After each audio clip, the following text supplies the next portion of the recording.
welcome to Turn the Page, the official podcast of the Syosset Public Library.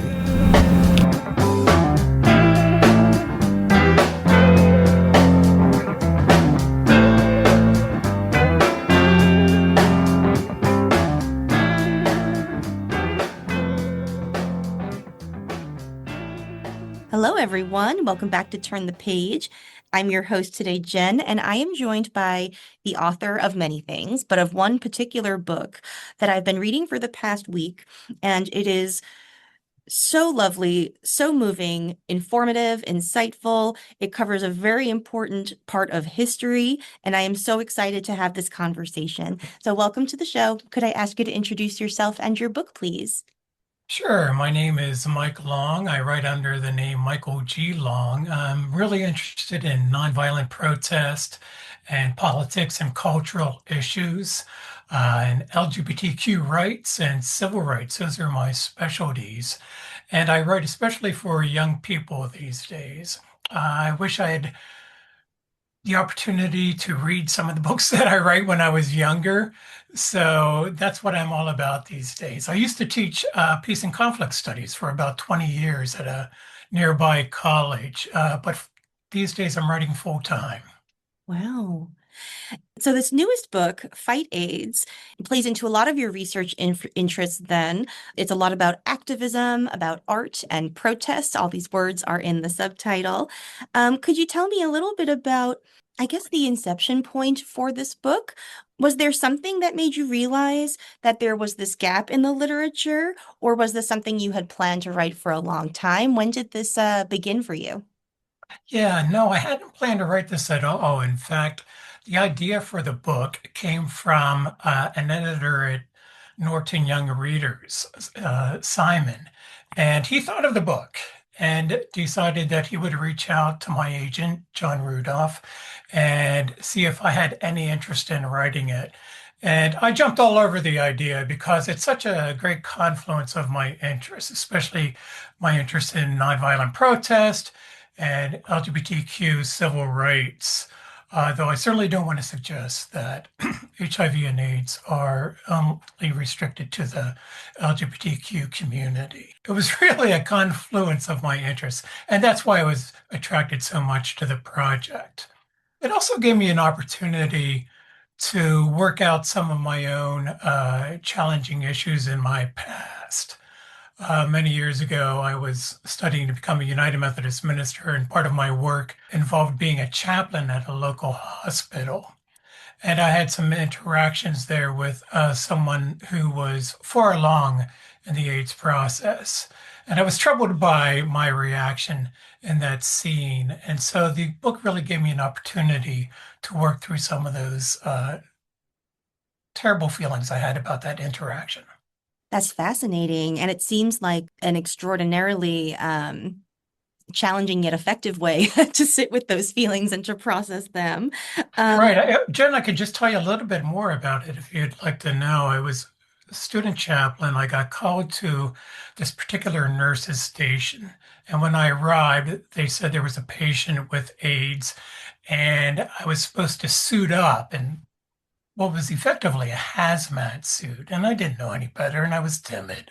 So I put it on, and then I walked down the long hall, and he was tucked in a back room. I walked in the room, it was very dark. And there he was in bed, and he was clearly in the last stages of AIDS. And I was not informed, and I was fearful, and kept my distance from him. And I didn't touch him. I didn't sit at his bedside. And it was a very alienating experience, I'm sure, for both of us. And I learned that he died by the start of the next day. And so that's the tragic experience that really fueled the writing of the book. Oh, wow. And there is a lot of descriptions actually in your book about the experiences of people with AIDS in the medical system, in their societies, in society. So my first question about the book itself is It's a question about periodization and how you chose your time frame because you deal with the history of AIDS activism is the center, but you start your story a little bit earlier. So can you talk about how you chose the time limits on the story that you would tell, and maybe how that dictated the sources that you looked at, the people you spoke to, if there were oral history interviews, what helped you form those decisions? Sure. So the book is largely chronicle, though at points it's topical as well. So it's a mix of chronology and topics. So I didn't want to hold to a strict chronology, but I did hold to a chronology that helps readers understand the beginnings of HIV and AIDS and then ends with the combination drug therapy that really made HIV undetectable in the blood system. So I wanted to track that pretty closely. I start with HIV and AIDS, understood that this was a virus, and before they knew what was going on and how to attack the virus. So I thought it was pretty important to show in the beginning those confusing moments and that period of darkness when we were in the dark about what was causing these strange diseases and where they were popping up and why they were popping up. I did use oral histories, and there are lots of oral histories about HIV and AIDS that you can find online and that are available in universities and archives. But I also wanted to talk with people who were directly involved in fighting AIDS. And so I reached out to people who were part of ACT UP, the AIDS Coalition, that was a militant organization that fought AIDS. And I also reached out to people who were involved in the gay men's health crisis, which was devoted to caring for people with AIDS early on. So yeah, I had interviews, and I always found them to be a combination of uh, deep sadness and remarkable hope. And that was for me one of the highlights of the project, talking with people who were directly involved in the fight. I think one of my favorite interviews was with a man named Hal Moskowitz. And Hal was part of the gay men's health crisis, and they asked him to become part of the buddy system. And the buddy system really meant visiting people with AIDS and providing them with basic care needs. And Hal agreed to do this. And the first couple of times he got calls, he went to see the person with AIDS, and they had died by the time he got there. And so it was really taxing for him before he even arrived to provide basic care. And then he did, and his first client was a transgender woman named Tracy. And he basically fell in love with her. She was very bright in her approach to life. She was very colorful. They would sit down and fold clothes together, and she would share openly about all her struggles and the ways that she thought she had contracted the virus. And she didn't last very long with AIDS, and Hal just found it incredibly moving. And I try to communicate those moving scenes in the book. Another really important interview for me early on was talking with Dr. Larry Mass, and Larry was somebody who wrote about HIV and AIDS before anybody else did. And he was in that point of confusion when he tried to figure out what was going on and tried to explain it to people who really were desperate for knowledge and for ways to attack it. And he tried to work through some of that in his early articles. So those are some of my favorite interviews. Wow. And I think the book does a beautiful job of balancing the stories of these individuals who were there and who not only shaped the movement, but experienced these interactions with people with AIDS and helped with compassionate care. With the history of the movement as a whole, what is your approach to sort of balancing, like, and this is a question I have for lots of historians, the individual with the collective, like how do you honor the individuals that shape the story while also, doing the generalization that you have to do as a historian? Does that Right. make sense? Mm. Yeah, absolutely. So I try to get into the bigger issues, the socio-cultural issues surrounding the disease through individual stories. So I don't really like just giving thick prose.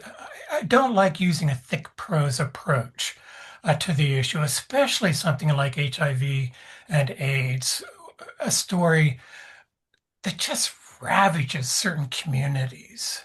Uh, Greenwich Village and the Lower East Side of Manhattan and San Francisco, particularly, were just devastated. And so it seems wrong to approach that with a thick prose approach. And I try to get into the big socio-cultural issues by telling these moving individual stories and then branching out from there. So that basically was my approach. Use moving individual narratives to explain the broader socio-cultural issues. Hmm. Another balancing act that I think the book does, rather, to borrow your words from previous, you balance the deep sadness of many of these stories and of this time period with a sense of remarkable hope, as you just said. And I wonder too, like, does that also emerge from sort of like balancing the individual with the collective? Because the epidemic or the epidemic on the whole was obviously a terrible experience for so many people, but the individual stories really give you sort of the glimpses into like where that hope might stem from. Right. That's exactly right. And in this case, I dealt with people who had the sense that death was just around the corner. And that is incredibly troubling experience for people, many of them young, and many of them had decades of life to come under normal circumstances. And so to encounter that was wrenching, heart-wrenching in many ways. At the same time, I discovered that deep in their hearts was also this glimmer of hope that maybe there's a cure out there, or maybe the virus wouldn't affect them as badly as it infected others. And I was always amazed when I came across that glimmer of hope because I tend to be somebody who is pessimistic, I think. And I tend to be somebody who gets stuck in dark thoughts. So it was really enriching and empowering for me to come across these glimmers of hope. And it was the hope really that drove people to fight the disease. I mean, they're fighting the disease on the one hand because they're so sick of seeing their friends die of this virus, but they're also driven because they want to make sure that it doesn't happen to others in the future. I mean, that's what drives people into protest. On the one hand, it's this frustration with the injustices that are going on. On the other, it's this hope that life won't have to be the same in the future. And we see those two different reactions coming together in individual lives affected by HIV and AIDS in dramatic fashion. Wow. I'm always really impressed by the spirit of activism and protest because, something that I think you just touched on is that you need to balance this intense care for the future as well as those around you, but also be sort of detached from the idea that you might not experience it in your lifetime. And there is hope is necessary to sustain that in a lot of ways. So that does lead me into the various types of activism that you explore in the book. There are so many different forms that activism took in this period in response to the AIDS crisis. And there wasn't always consensus about the forms that it took, which was extra fascinating to me. When you were researching all these different methods and the forms that protest took, was there anything you found that really surprised you or that inflected your view of the period that changed how you viewed things? I think one of the things that I found really enticing in some ways was uh, the anger of Larry Kramer, who was one of the founders of ACT UP and also one of the founders of Gay Men's Health Crisis. I found that enticing because not everybody reacted to HIV and AIDS with overwhelming anger. And what happens in Kramer's case and in ACT UP's case is that they became devoted to using that anger and channeling it into militant actions like occupying federal buildings or marching through the streets of New York City and Washington, D.C. with caskets with deceased victims of AIDS still in them. I mean, these were really radical militant actions. On the other hand, I was also really attracted to protesters who focused more on comfort. And these were the people who, for example, from Gay Men's Health Crisis, who devoted their lives not so much to marching angrily or invading federal property, but to sitting by the bedsides of people with HIV and AIDS and holding their hands and helping them drink water and touching them, touch the practice of touching somebody with HIV and AIDS was almost forbidden in certain areas, and it was certainly discouraged. But there was this group, for example, in San Francisco, who created this ward full of staff members who were devoted professionally to caring for people with HIV and AIDS. And the ward was restricted to people with HIV and AIDS in terms of patients. And so it was just a beautiful community of care and comfort. And that's the way some activism really took place and manifested itself through care and comfort. I think here too of the AIDS quilt and Cleve Jones and his dream of taking a huge AIDS quilt to the National Mall and spreading it out on the National Mall between the White House and Congress. It was a beautiful testament to the lives of those who had died. And it was a way of comforting those who still survived and whose loved ones had died. And what's interesting about the AIDS quilt is that there were some people in ACT UP who found it too quiet, too passive, not active enough. And so, in one particular occasion, people in ACT UP, on the day that the quilt was being displayed at the National Mall, actually marched to the White House with the ashes of their loved ones in various urns and boxes. And at the White House, they climbed the gates and leaned over and threw the ashes on the White House lawn. And in some ways, it was an expression of anger at the White House for not doing enough during the AIDS crisis. But it was also a reaction against what they considered to be the passivity of the AIDS quilt. I really like Cleve Jones' reaction at this point in AIDS protests. He said, you need all types of protests at this point.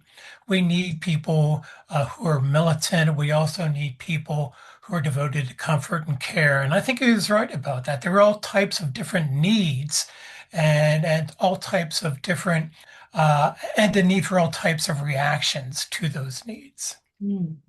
100%. That's so interesting because different forms of protest and expression are also going to capture different audiences, and I get that helps you cast a wide net. This, Right. And we can see that in contemporary protests. Protests tend to lose widespread public support when they become violent. They tend to attract more widespread support when they're peaceful and calm. And you can see in the protests against HIV and AIDS that the bigger protests were those that were largely peaceful and calm, and the smaller protests were those that were very angry and militant. And I think that you need both of them. 100%. I found the story of Ward 5B to be absolutely fascinating and deeply, deeply touching.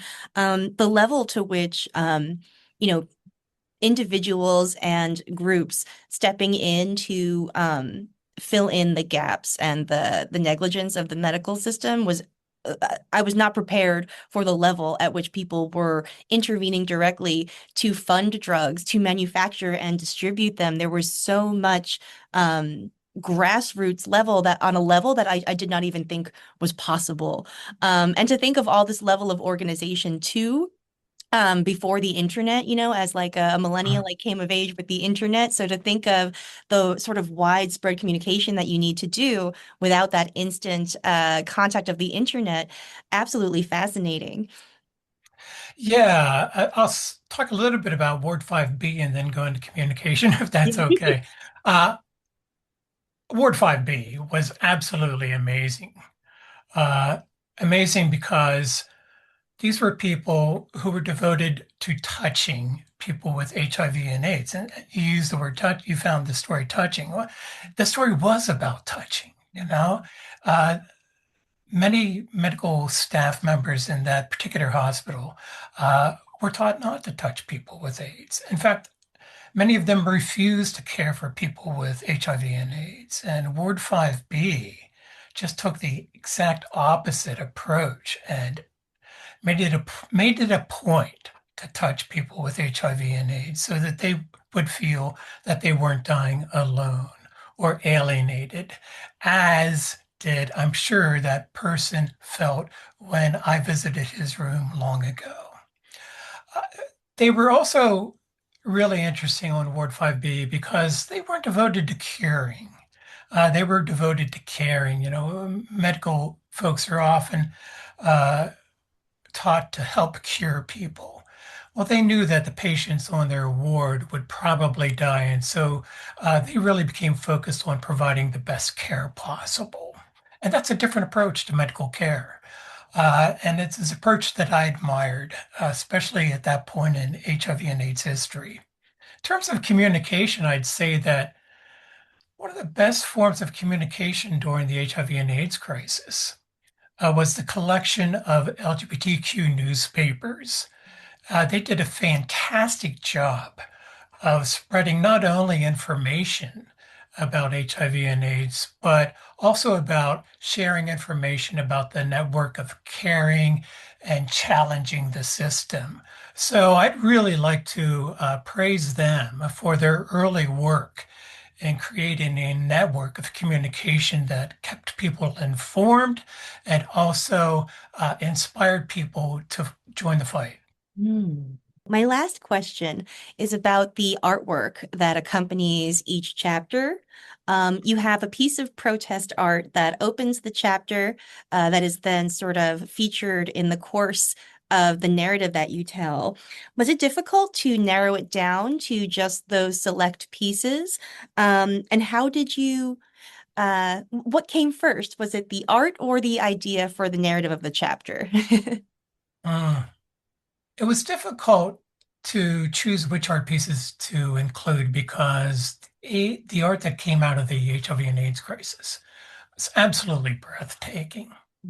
And it sort of mirrored the crisis itself in the sense that some of the art focused on comfort and some of the art focused on challenging the system. And here for comfort, I think I would point to the red ribbons. And it was a very quiet way of showing your concern for people with HIV and AIDS. And on the other hand, you had posters that were very graphic and very explicit and included language that was very direct and confrontational. And so I wanted the book to include both of those different approaches. And we chose the art really according to the content of the chapter. Some of the art is much more quiet than other pieces, and some of the art is much louder and more in your face and direct and confrontational than other pieces. All of it, I would emphasize, is wonderful. You know, the artistic community, the art community was just really devastated, especially in cities that had very artistic and creative communities. And, you know, people who are LGBTQ are often attracted to cities because that's where they find other people who are like them, like us, right? And so, uh, and in these communities, art thrives, no doubt about it. Creativity thrives for various reasons. And these communities were absolutely devastated during the early AIDS crisis, and art naturally bubbled out of them. And I think it's another lovely way to sort of balance the individual with the collective, because you Mhm. talk about the individual artists, but also the multiple voices that went into shaping a few of the pieces. Some of them were very deliberate and intentional in the iconography and the language. And it was really just interesting, I think, throughout the book to see how action emanated from not always like a complete consensus, like you had differing Right. opinions and viewpoints that somehow came together to still create action that was so influential. One of the things I really like about the AIDS quilt is that it was such a grassroots phenomenon. And so people from around the country would just make these little quilt panels and send them to San Francisco. And who was making these? Some people had HIV, some people had AIDS, and they would send in panels knowing that their death was just around the corner. There were grandmothers in rural America whose family members had died and would send in quilt panels. There were artistic people in cities who would send in quilt panels. People who didn't have similar approaches to life, nor did they have similar approaches to HIV and AIDS. But that was one of the artistic pieces that really brought together a lot of people with different approaches to the crisis. This has been a lovely conversation, and the book was so deeply moving. What is on your horizon? Are you writing right now? I like to do projects that arise organically from other projects. And there was this wonderful artist, known especially in the 1980s, who died in the early 90s of AIDS. And he was Keith Haring. And I'm doing a biography of Keith Haring right now, which come out in June. Keith did the first poster for the National Coming Out Day.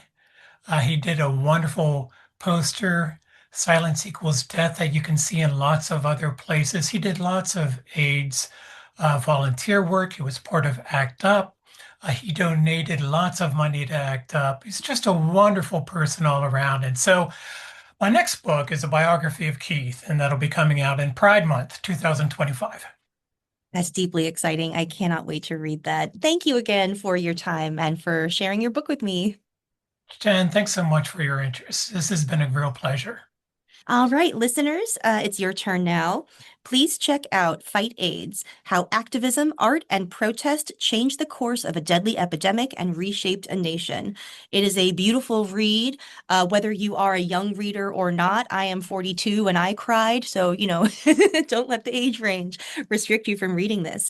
It's available now at your favorite bookstore, library, website, wherever you like to go for books. Do you have a favorite bookstore that you like to send people to?